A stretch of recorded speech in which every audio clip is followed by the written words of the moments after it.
தோஷங்கள் நீக்கும் பிரதோஷம் சிவன் நஞ்சுண்டதால் வந்த நேரம் நாம் செய்த தீவினைகள் யாவும் அந்த பிறை சூடன் அருளாலே தீரும்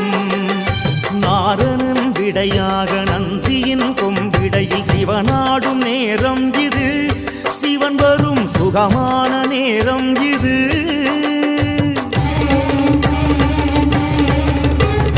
கருணாகரன் சுத்த சிவமானவன் கருணை பொழிகின்ற நேரம் இது வரம் தருகின்ற நேரம் இது நந்தீஸ்வர